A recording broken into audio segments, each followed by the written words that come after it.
생각을 잃어버린 사회. 불확실한 가설에 근거해 행동할 때는 그 가설이 틀렸을 경우 좋지 않은 결과를 초래하지 않도록 행동해야 한다. 소풍 이야기로 또 한번 돌아가 보자. 일행이 모두 건강하다면 비에 젖을 위험을 감수할 수 있지만 단 한 사람이라도 폐렴에 걸릴 위험이 있다면 그런 위험을 감수해서는 안 된다. 또는 머글토니안을 만났다고 가정해보자.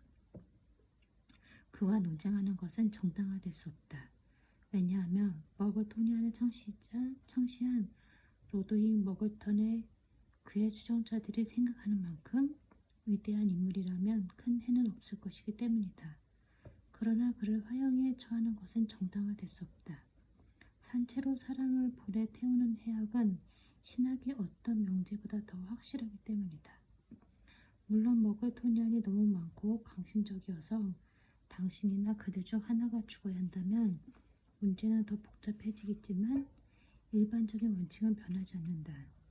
즉, 동일한 해악이 반대 가설에서도 똑같이 확실하지 않은 한 불확실한 가설은 확실히 해악을 정당화할 수 없다. 우리는 앞에서 철학의 이론적 목표와 실천적 목표를 모두 가지고 있다고 말했다. 이제 후자를 살펴보자.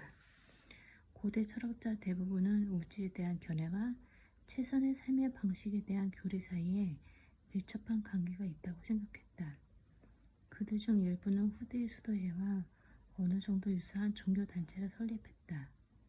고대 그리스의 소피스트들이 소크라테스와 플라톤이 종교적 목적을 갖지 않았기 때문에 충격을 받은 이유도 이 때문이다.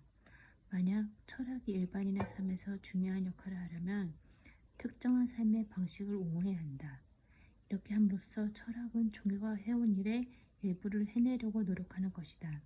하지만 이때 철학과 종교의 가장 큰 차이는 철학은 전통이나 성서와 같은 권위에 호소하지 않는다는 점이다. 두 번째 중요한 차이점은 철학자는 교회를 설립하려 해서는 안 된다는 것이다. 18세기 프랑스의 실정주의 철학자 오기스트 콩트가 교회를 세우려 시도했다가 실패했는데 그는 당연한 결과였다. 세 번째로 철학은 헬레니즘 문명의 쇠퇴 이후 간섭을 해왔던 것 이상으로 지적 덕목을 더 많이 강조해야 한다는 점에서 종교와 다르다. 고대 철학자들의 윤리적 가르침과 우리 시대에 적합한 가르침 사이에는 한 가지 중요한 차이점이 있다. 고대 철학자들은 귀족이나 부유층 남성들에게 가르침을 주었는데 그들은 자신들이 마음에 드는 방식으로 살 수 있었고 심지어 원한다면 스승의 교리를 규환하는 법을 가진 독립적인 도시를 세울 수도 있었다. 그러나 오늘날 교육받은 사람들 대다수에게는 그런 자유가 없다. 이들은 기존 사회 체제 내에서 생계를 꾸려하며 정치적, 경제적, 조직에서 먼저 중요한 변화를 이루지 않고서는 자신의 삶의 방식을 크게 바꿀 수 없다. 그 결과 현대인의 윤리적 신념은 고대와 달리 개인적 행동보다는 정치적 주장을 통해 더 많이 표현되어야 한다. 그리고 좋은 삶의 방식에 대한 개념은 개인적이기보다는 사회적 개념이어야 한다. 고대인 중에서도 플라톤은 국가론에서 이러한 개념을 담았는데 당시 많은 이들은 삶의 목적을 지금보다 더 개인적인 개념으로 생각했다.